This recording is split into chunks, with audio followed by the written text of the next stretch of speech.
이 시간 우리가 읽은 사도행전 2장 23절로 32절 말씀을 통해서 부활하신 예수 그리스도라고 하는 제목의 말씀으로 함께 또 부활의 의미에 대해서 부활에 대한 소망을 함께 또 생각해 보도록 하겠습니다. 우리가 알고 있는 대로 아담과 하와는 에덴에서 하나님께 범죄해서 쫓겨나게 되어지지요.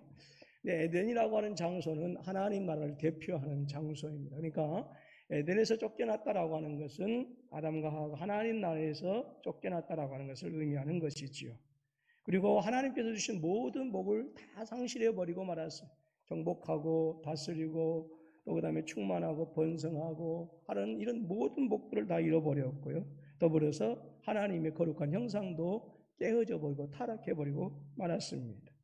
그래서 에덴에서 쫓겨나서 이제는 하나님의 심판만을 기다리는 그런 존재였는데, 감사한 것은 하나님께서 우리를 저주 가운데 버려두지 아니하시고 하나님은 우리에게 예수 그리스도를 보내주셔서 그 예수 그리스도를 하나님과 우리 사이에 화목제물로 세우시고, 그래서 저와 여러분들이 져야 할 모든 형벌들을 대신 십자가에서 지게 하셨고요. 그리고 그 은혜로 말미암아서 예수를 믿는 모든 사람들은 의롭다 하심을 받는 놀라운 복된 주인공들이 되게 하신 줄로 믿습니다. 바로 우리 그리스도교인들에게 있어서 복음이 무엇이냐, 기쁜 소식이 무엇이냐, 바로 그것은 예수 그리스도로 말미암아 죄사함 받고 의롭게 되어진 이것이 바로 복음입니다.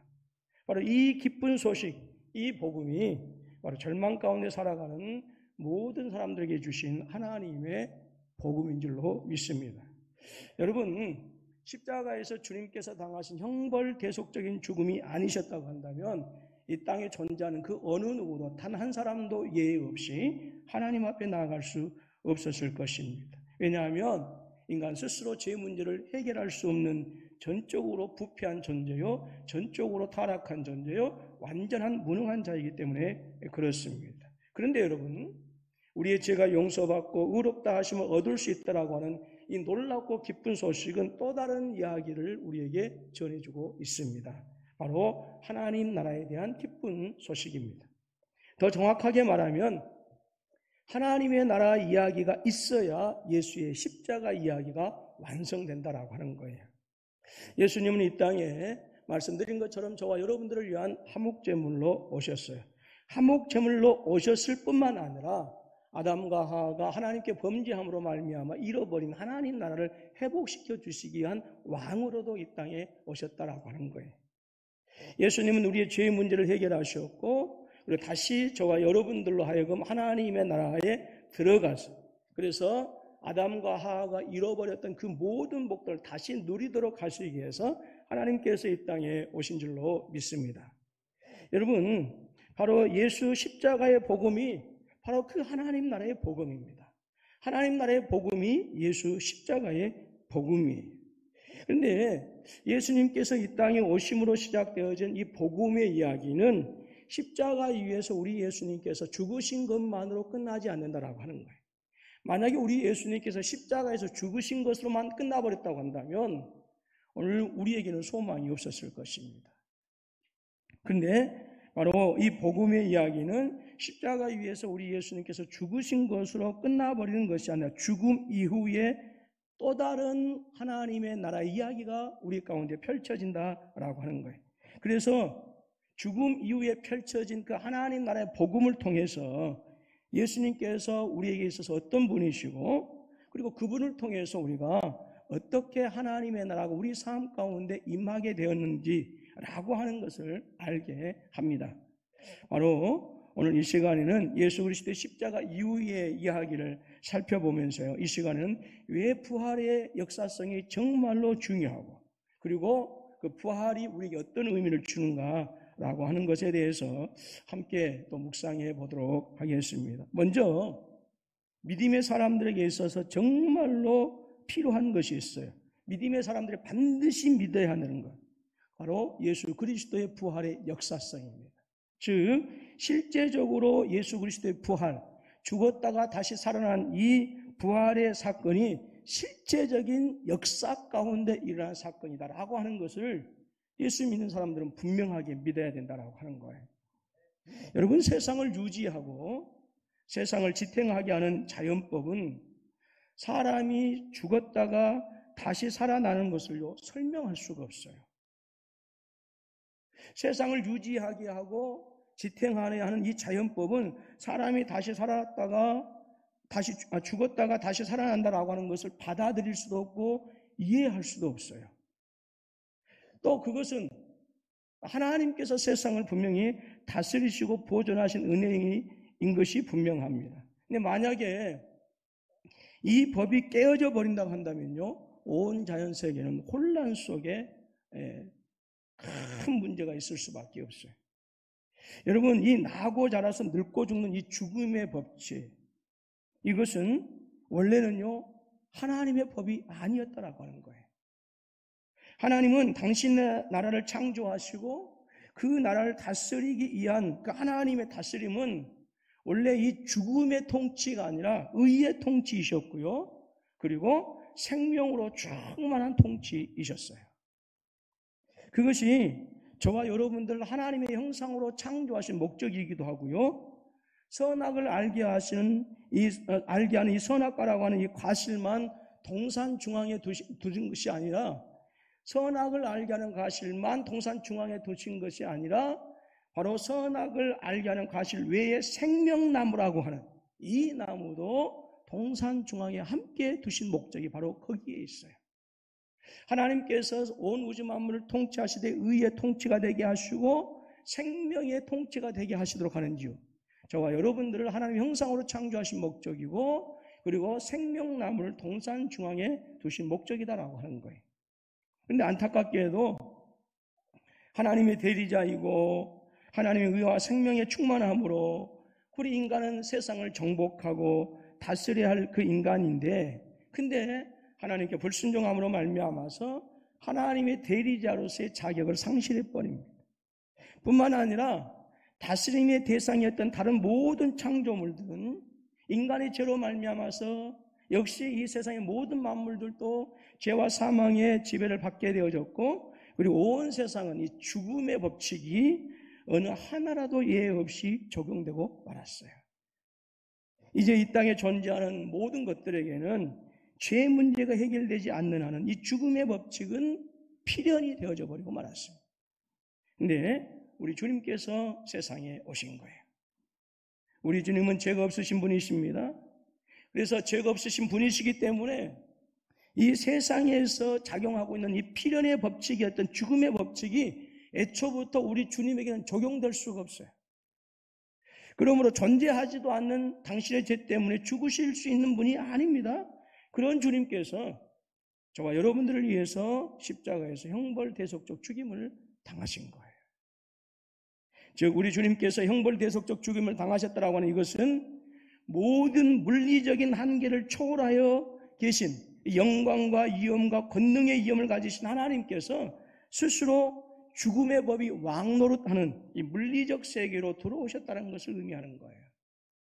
그리고 다시 하나님께서 살아나게 하셔서 부활하게 하셨다라고 하는 이것은 우리 주님의 죽음을 통해서 죄 문제가 해결되었다라고 하는 것이고, 이 죄 문제가 해결되었기 때문에 우리가 살고 있는 이 물리적 세계를 지배하는 죽음의 법이 더 이상 예수 그리스도를 묶어둘 수 없다라고 하는 것, 그것을 얘기합니다. 여러분, 왜 죽음의 법이 우리 주님을 지배할 수 없을까요? 왜 사망과 죽음이 우리 주님 예수 그리스도를 포로로 삼지 못하고 오히려 예수 그리스도에 의해서 사망과 죽음이 패해졌느냐라고 하는 거예요.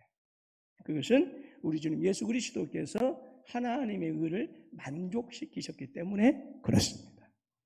그런데 세상은 이 원리를 사람들이 만질 수 있고 볼 수 있고 느낄 수 있는 이 자연의 법으로만 설명하려고 하기 때문에, 우리 예수님께서 이루신 법은 생명의 법인데 이 세상을 지배하고 있는 죽음의 법으로 그 생명의 법을 이해하려 하니까 모든 것을 초월하여 역사하시는 이 부활의 역사를 거짓말이라고 합니다.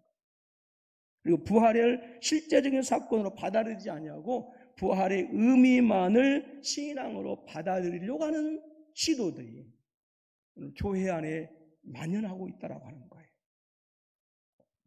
그래서 예수님의 제자들이 예수님의 시체를 훔쳐가서 예수님께서 부활하셨다라고 소문을 퍼뜨렸다라고 하는 도적설을 주장하기도 하고요.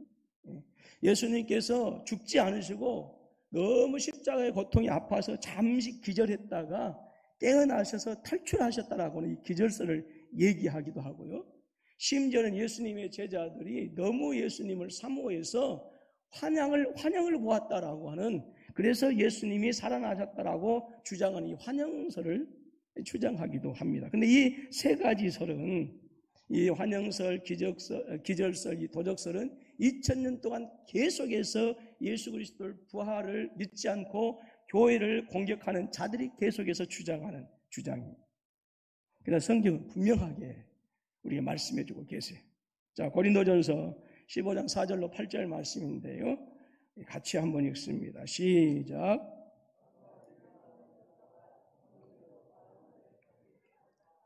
베바에게 보이시고 우리 12제자에게와 그 후에 500의 형제에게 일시에 보이셨나니 그 중에 지금까지 대다수는 살아있고 어떤 사람은 잠들었으며 그 후에 야고보에게 보이셨습니다. 맨 나중에 만삭되지 못하여 난 자 같은 내게도 보이셨느니라 그랬어요. 사도 바울이 얘기하는 것은 예수님, 살아계신 예수님을 보는 사람들이 한두 명이 아니더라고요. 수백 명이 보았더라고요. 예수님의 제자들은 예수님께서 잡히시던 그 밤에 어떻게 했지요? 36개 출혈량을 쳐버리고 말았지 않습니까? 그런 제자들이 나중에는 사내들은 공의 앞에서도 조금도 두려워하지 않습니다. 오히려 담대하게 예수는 주시라고 증거합니다. 뿐만 아니라 겁쟁이에 불과했던 제자들이 유대인들의 분노와 유대인들의 폭력에도 아랑곳하지 않고요, 조금도 두려워하지 않고 예수를 위해서 박해받는 그것을 오히려 기뻐하는 엄청난 대반전이 일어나게 되어지죠. 그 이유가 무엇일까요? 단 한 가지. 제자들은 예수님의 부활을 직접 눈으로 목격했고, 그리고 이 부활하신 예수님을 직접 만졌고, 그리고 부활하신 예수님과 함께 식사까지 했거든요. 사도 요한은 요한일서 1장 1절에서 이렇게 증거합니다. 태초부터 있는 생명의 말씀에 관하여는 우리가 들은 바요, 눈으로 본 바요, 자세히 보고 우리의 손으로 만진 바라라고 했어요. 태초부터 있는 하나님의 말씀이 이 땅에 육신을 입고 오셨는데 그분을 직접 만났다, 직접 보았다, 직접 만졌다라고 하는 것이죠. 근데 이것은 3년 동안 공생의 시절에서만 말씀하신 것이 아니라 부활하신 이후의 예수에 대해서도 말씀하신 거예요. 즉 사도 요한은 바로 요한일서 1장 1절 말씀을 통해서 우리는 예수 그리스도의 부활을 직접 보았고 만졌고 자세히 보았다라고 하는 것이죠. 교회 핍박자요, 심지어 예수 믿는 사람들 잡아다 옥에 가두고 그리고 스데반 집사를 죽이는데 가장 열성적이었던 사람 바울. 이 바울이 보통 사람들은 견디기 힘든, 감당하기 힘든 모진 고난과 핍박과 환난을 기꺼이 기쁨으로 당한 이유가 무엇입니까? 단 한 가지 이유입니다. 부활하신 주님을 만났기 때문에 그래요. 맨 나중에 만삭되지 못한 나 같은 자도 만났다라고 하는 것이지. 여러분, 허상을 보고 헛된 것을 보고 자신의 인생을 건 사람은 아무도 없어요. 거짓된 것을 보고 그 거짓된 것이 진리라 믿고 환난과 핍박과 고난의 웅덩이에 자신의 소중한 삶을 밀어넣는 바보는 이 세상에 존재하지 않습니다. 제자들이 본 예수가 누군가의 주장처럼 도적질하고 기절했다가 다시 깨어났다고 한다면, 환영을 보았다고 한다면 결코 제자들은 자신의 생명을 버려가면서까지 예수 그리스도를 믿음의 주의 온전하신 주님으로 시인하거나 증거하지 못했을 거예요. 사도 바울을 비롯한 예수님의 제자들, 그리고 기독교 2000년 역사에서 우리 믿음의 선배들이 찬란한 믿음의 불꽃을 피웠던 이유는 그들 모두는 부활하신 예수 그리스도를 그들의 삶 속에서 실제적으로 만나고 보았고 만졌기 때문에 그 놀라운 역사가 일어나게 되어진 것입니다. 그리고 오늘 본문의 말씀에서도 놀라운 사실을 우리에게 말씀해주고 있습니다. 자, 오늘 본문의 말씀 사도행전 2장 31절 말씀은 다윗이 시편 16편 10절에서 말씀한 노래한 노래예요. 이는 16편 10절 말씀 보면 이는 주께서 내 영혼을 수월해 버리지 아니하시며 주의 거룩한 자를 멸망시키지 않을 것임이니이다 라고 하는 시편 16편 10절의 말씀을 사도 베드로가 이스라엘 백성들에게 설교하면서 지금 그렇게 말씀하고 있는 거예요. 근데 오늘 이 말씀 속에서 다윗이 그토록 험악한 세월 속에서도 오뚜기처럼 다시 일어날 수 있었던 믿음의 비밀을 우리가 알 수가 있어요. 그 비밀이 바로 무엇이냐? 부활신앙이에요. 부활신앙. 오늘 본문 30절, 31절에서 말씀합니다. 그는 선지자라. 그는 선지자. 이 그는 누구예요? 다윗을 얘기하죠. 하나님이 이미 맹세하사 그 자손 중에서 한 사람을 그 위에 앉게 하리라 하심을 알고, 다윗은 선지자였어요. 그래서 하나님께서 그에게 하나님의 비밀한 뜻을 보여주셨습니다. 무슨 뜻이요? 다윗의 후손 중에서 장차 왕이 앉을 한 사람을 하나님께서 미리 알려주셨다라고 하는 거예요. 그리고 31절에서 뭐라고 그래요? 미리 본고로. 보세요, 말씀 보세요. 미리 본고. 자, 졸지 마시고 미리 본고. 예. 그리스도의 부활을 말하되 그가 음부의 버림이 되지 않고 그의 육신이 썩음을 당하지 아니하시리라. 16편 10절에서 내가 수월에 내려가지 않고 결코 하나님을 경외한 거룩한 자가 멸망하지 않습니다라고 하는 그것은 왜 그가 그렇게 노래할 수 있었느냐? 부활신앙을 가지고 예수 그리스도의 부활을 미리 보았기 때문에 놀라운 신앙의 고백을 할 수 있었다라고 하는 거죠. 다윗은 비록 그가 사는 시대는 구약시대, 우리 예수님께서 이 땅에 오시기 전이었지만 이미 다윗은 수백 년 전에 주님의 부활을 미리 보았다고 성경은 증거합니다. 더 오래전으로 거슬러 올라가서 우리 아브라함의 신앙을 잠시 한번 살펴볼까요? 아브라함 100세의 아들을 얻은 사람입니다. 눈에 넣어도 아프지 않을 만큼 끔찍하게 사랑했던 아들이에요. 그래서 하나님께서 내 사랑하는 아들 독자 이삭을 그렇게 했어요. 그냥 네 아들 그렇게 얘기하지 않아요? 네가 사랑하는 아들 독자. 네가 사랑하는 독자. 여러분 성경을 볼 때에 그 앞뒤에 흘러나온 수식어를 그냥 지나치면 때로는 지시대명사 하나, 형용사 하나, 수식어 하나하나가요 엄청난 하나님의 은혜를 우리에게 알려줄 때가 있어요. 근데 네가 사랑하는 아들 독자 이삭을 그랬어. 예. 뭐 반대 얘기하기로 하고요. 끔찍히 사랑했던 사람. 근데 번제물로 드리라 할 때에 그런 과감하게 모리아산에 가서 자기 아들을 번제물로 드리죠. 여러분 미치지 않고서야 어떻게 하나밖에 없는 아들, 그것도 100세에 얻은 아들, 내 모든 것을 주어도 아깝지 않는 아들, 눈에 넣어도 아프지 않을 끔찍하도록 사랑하는 그 아들, 아무리 하나님의 명령이지만 번제물로 드릴 수 있었을까요? 히브리서 기자는 그 신앙의 놀라운 비밀을 이렇게 증거합니다. 자, 히브리서 11장 17절로 19절의 말씀입니다. 자, 시작. 그는 약속들을 받은 자로되 그 애아들을 드렸느니라. 그에게 이미 말씀하시기를 내 자손이라 칭할 자는 이삭으로 말미암으리라 하셨으니 그가 하나님이 능히 이삭을 죽은 자 가운데서 다시 살리실 줄을 생각한지라 비유컨대 그를 죽은 자 가운데서 도로 받은 것이니라. 비밀이에요.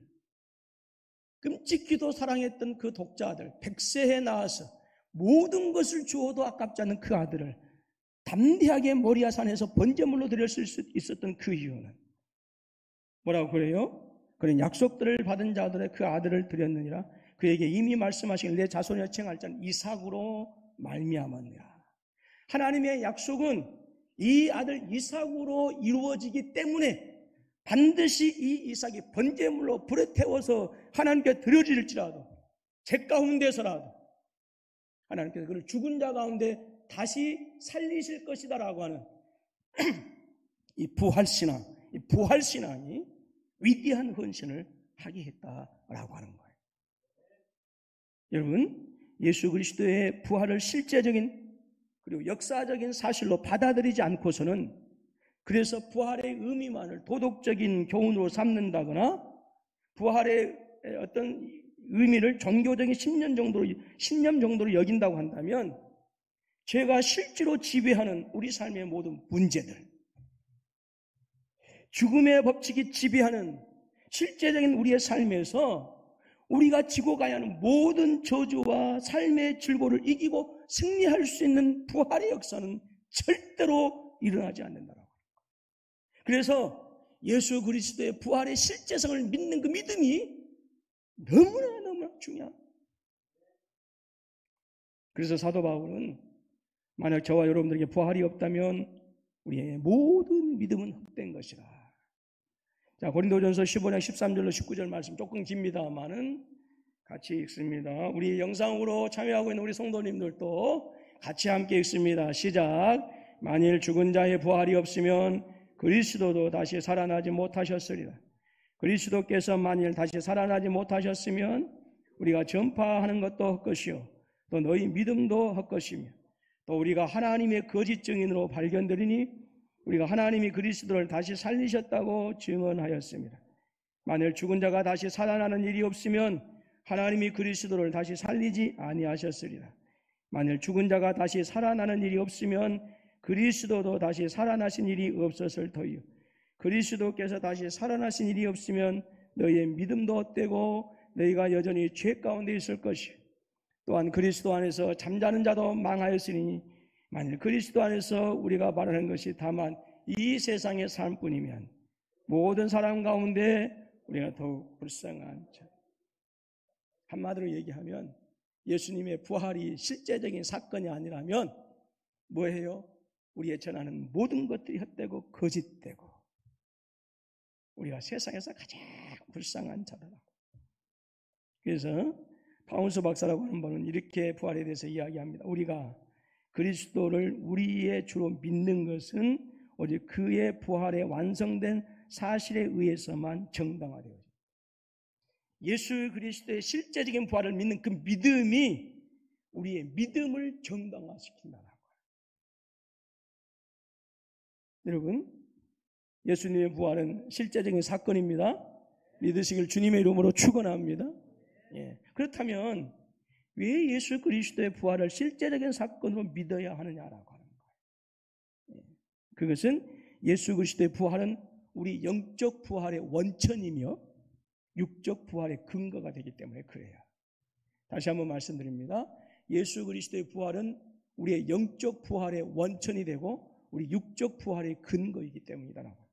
여러분, 예수 그리스도의 십자가의 대속은 부활을 통해서 성취되고 완성되어집니다. 우리 인간이 죽음의 법칙에 매여서 살 수밖에 없었던 이유가 어디에 있어요? 그것은 하나님께 불순종해서 하나님의 의를 만족시키지 못했기 때문에 그래요. 로마서 3장 23절에서 사도 바울이 그렇게 얘기하지요. 모든 사람이 죄를 범하였음에 하나님의 영광에 이르지 못하더라. 여러분, 죄의 결과는요 비참해요. 감옥에 가는 정도가 아니죠. 하나님의 형상이 죄의 결과로 말미암아 타락하게 되어졌습니다. 하나님께서 아담에게 하와를 데려다 줬어요. 그때 아담의 턱이 떡 벌어지죠. 그러면서 그렇게 고백하죠. 이는 내 뼈 중에 뼈요 살 중에 살이라. 정말 아름다운 고백. 인류 최초의 시이고 인류 최초의 노래입니다. 그 인류 최초의 노래가 사랑의 노래고 사랑의 시고 여자를 향한 노래였어요. 오늘 남편들이 가서 여러분들을 향해서 그렇게 노래하지 않으면 패 죽여야 됩니다.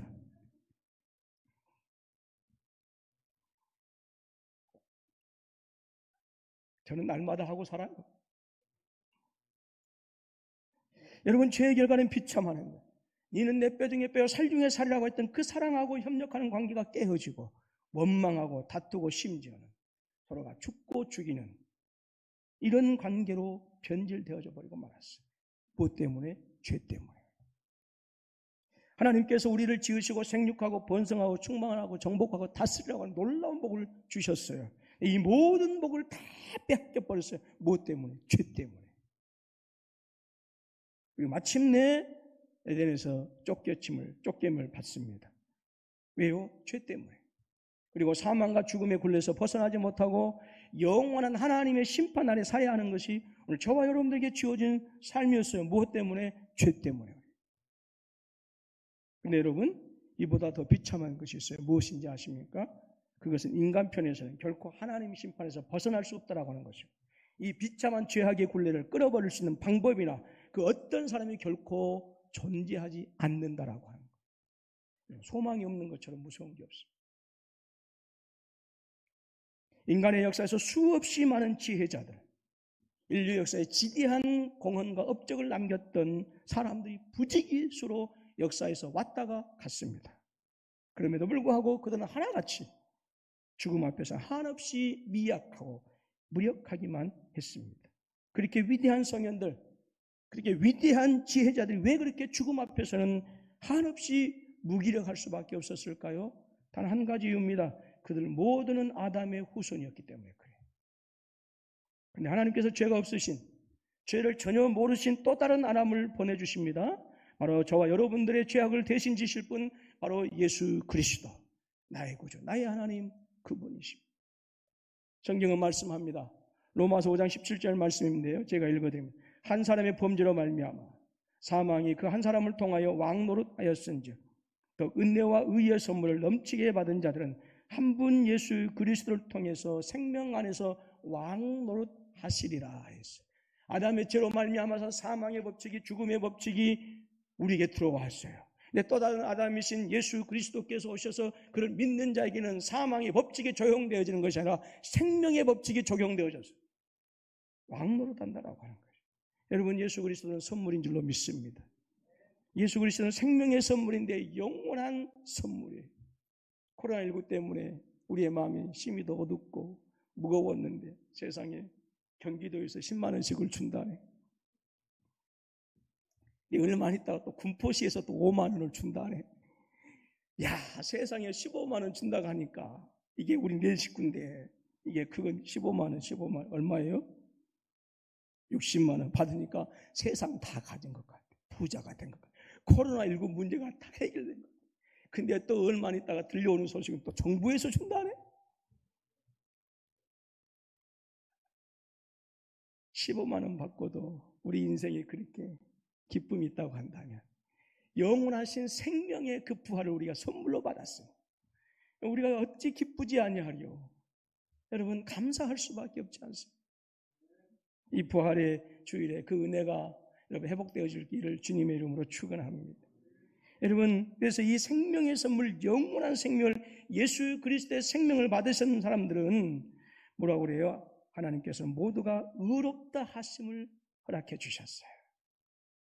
로마서 15장 16절 말씀 보니까 또 이 선물은 범죄한 한 사람으로 말미암은 것 같지 아니하니 심판은 한 사람으로 말미암아 정죄에 이르렀으나 은사는 많은 범죄로 말미암아 의롭다 하심에 이르느니라 그랬습니다. 범죄한 한 사람으로 말미암아서 심판에 이르렀지만, 정죄에 이르렀지만 은사는, 하나님께서 우리에게 주신 구원의 선물은 저와 여러분들을 의롭다 하셨다라고 하는 거예요. 여러분, 저와 여러분들이 의롭게 되어진 것은 오직 예수 그리스도를 믿는 그 믿음뿐인 줄로 믿습니다. 예수 그리스도를 믿는 믿음이 저와 여러분들로 하여금 우리 주님의 의로우심에 참여하게 하는 놀라운 은혜의 소유자가 되게 하셨고, 그와 같이 똑같이 우리가 예수 그리스도를 믿는 그 믿음으로 말미암아서 그리스도의 부활에 참여하게 되어졌다. 그래서 여러분, 믿음은 주님께서 제사함을 통해서 우리에게 주신 그 의로움의 은혜에 동참해서 우리가 그 믿음으로 말미암아 의롭게 되어졌고, 예수께서 실제적인 부활 사건을 통해서 죽음을 깨뜨리시고 일어나시고 생명의 주가 되셨는데, 우리가 그 예수를 믿는 그 믿음으로 말미암아서 저와 여러분들이 함께 생명에 동참한 자, 부활의 은혜의 소유자가 되어졌다라고 하는 거예요. 여러분, 그리스도의 부활이 우리의 영적 부활의 원천이라고 하는 것은요, 이 부활의 은혜가 현재 우리의 삶 속에서 그리스도의 생명이 우리 안에 있음을 의미하는 거예요. 자, 여러분 안에는 지금 무엇이 있어요? 그리스도의 부활의 생명이 있어요. 믿습니까? 예. 저 좀 보세요. 표정이 형 지금 마스크를 가려서 그런 건지 눈웃음이라도 살살 좀 쳐보세요. 눈웃음. 예. 여러분, 영적 부활의, 그리스도의 부활이 우리의 영적 부활의 원천이라고 하는 것은 현재 우리의 삶 속에서 그리스도의 생명이 우리 안에 있음을 의미하는 거예요. 믿습니까? 그리고 그리스도의 생명이 그 안에 있는 성도는 하나님과의 교제가 회복이 되어지고, 그리고 에덴 동산에 잃어버렸던 모든 복들이 다시 회복이 되어지고, 그리고 에덴에서 하나님 나라에서 쫓겨났던 그가 다시 하나님 나라에 들어가서 하나님의 임재의 풍성함과 부유함을 현재의 삶 속에서 누려가는 것을 의미하는 거예요. 그래서 우리는 지금 영적 부활의 삶을 살고 있어요. 여러분, 부활은 두 가지가 있어요. 영적인 부활과 육적인 부활입니다. 근데 여러분, 우리 육적인 부활은 우리가 죽은 다음에 주님께서 오시면 이루어질 일이고, 우리의 육적인 부활은 아직 이루어지지 않았어요. 영적인 부활은 지금 우리가 누리고 있는 거예요. 예수 그리스도의 부활의 생명이 우리 안에 있기 때문에.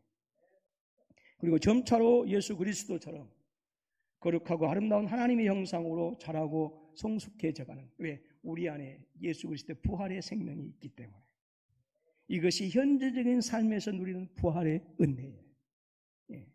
로마서 8장 9절로 10절 우리 같이 함께 읽습니다.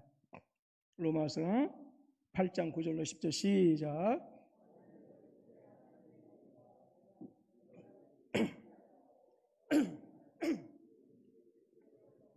그리스도의 사람이 아니라 또 그리스도께서 너희 안에 계시며 몸은 죄로 말미암아 죽은 것이나 영은 의로 말미암아 살아있는 것이라.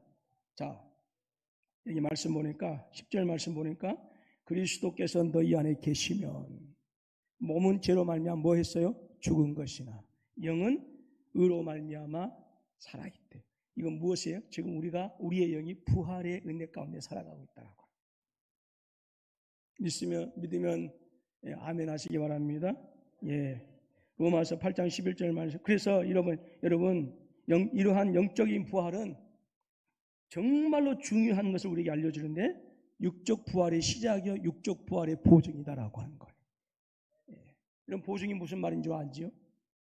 로마서 8장 11절 말씀 보면 예수를 죽은 자 가운데서 살리신 이의 영이 너희 안에 거하시면 그리스도 예수를 죽은 자 가운데서 살리신 이가 너희 안에 거하시는 그의 영으로 말미암아 너희 죽을 몸도 살리시리라 그랬어요. 여러분, 우리 안에 예수 그리스도의 부활의 영이 계십니다. 그래서 우리는 지금 그 부활의 은혜를 누리고 있습니다. 바로 이것이 내가 장차 내 육신이 죽어지면 주님 오실 때 다시 살아난다라고 하는 증거이다라고 하는 거예요. 그리고 마침내 우리 모두는 예수 그리스도처럼 영광스러운 부활에 이르게 되어지는 것입니다. 빌립보서 3장 20절로 21절 말씀 보니까 그러나 우리의 시민권은 하늘에 있는지라 거기로부터 구원하는 자 곧 예수 그리스도를 기다리노니 그는 만물을 자기에게 복종하게 하실 수 있는 자의 역사로 우리의 낮은 몸을 자기의 영광의 몸의 형체와 같이 변하게 하시리라 그랬어요. 우리의 낮은 몸을 자기 영광의 몸의 형체와 같이, 이 낮은 몸은 우리가 뭐 엎드려서 산다라고 하는 것이 아니라 병들고 죽고 죄에 매여 있는 우리의 육신, 그 육신이 지금 예수 그리스도의 육신과 같이, 예수 그리스도의 몸과 같이, 여러분 예수 그리스도는 부활하시면서 그의 육신도 신적인 능력과 권세와 영광에 참여하게 되어졌어요. 영광의 몸에 같이 우리 주님께서 부활하심으로 그분이 가지셨던 그 육신의 그 하나님의 신적인 영광과 능력과 권세를 그가 누리고 계시는 것처럼 오늘 저와 여러분들도 우리의 몸이 그렇게 부활할 때 그렇게 되어진다는 거예요. 그래서 성경은 믿는 사람들의 부활에 대해서 썩지 않을 영원한 몸으로의 부활이다 라고 그렇게 얘기하고 있고요, 영광스럽고 강하며 신령한 몸으로 부활한다 라고 그렇게 우리의 부활에 대해서 얘기해주고 있어요. 자, 고린도전서 15장 41절로 44절 말씀을 마지막으로 읽습니다. 고린도전서 15장 42절로 44절 시작. 심고 썩지 아니할 것으로 다시 살아나니 욕된 것으로 심고 영광스러운 것으로 다시 살아나니 약한 것으로 심고 강한 것으로 다시 살아나며 육의 몸으로 심고 신령한 몸으로 다시 살아나니 육의 몸이 있은즉 또 영의 몸도 있느니라 했어요. 그러므로 이 세상을 살아가는 하나님의 사람들은 결코 이 세상에서 취해서 살아가는 사람들이 아닙니다. 오히려 예수 그리스도의 재림과 성도의 부활을 소망하면서 살아가는 사람들, 그것이 우리의 삶 속에서 나타나야 돼요. 말씀을 마칩니다. 말씀을 시작할 때 드린 것처럼 예수 그리스도를 믿는 믿음으로 믿는 그 믿음으로 말미암아서 우리가 죄사함을 받았습니다. 그리고 죄사함을 받는 사람들은 예수 그리스도의 부활을 실제적인 사건으로 믿고 받아들일 때에 이 모든 실제적인 삶 속에서 하나님 나라의 풍성함과 부유함이 임하는 것입니다. 그리고 예수 그리스도의 부활의 사건을 실제적으로 받아들이는 그 믿음은 우리 주님께서 성취하신 놀라운 구원의 역사를 오늘 또한 우리의 모든 삶의 영역에서 누리게 하는 놀라운 은혜가 있게 합니다. 여러분, 이 부활 신앙으로 다시 한번 우리 성도 여러분들의 신앙을 확고하게 세우시고요. 이 코로나19 때문에 사람들이 두려워하고 무서워하고 공포스럽게 하는데 오히려 부활의 신앙을 통해서 더욱더 담대한 모습으로 그리고 세상을 위로하고 우리의 이웃들을 또 격려해 줄 수 있는 복된 또 한 주간 우리의 남은 생애가 되실 수 있기를 주님의 이름으로 축원합니다.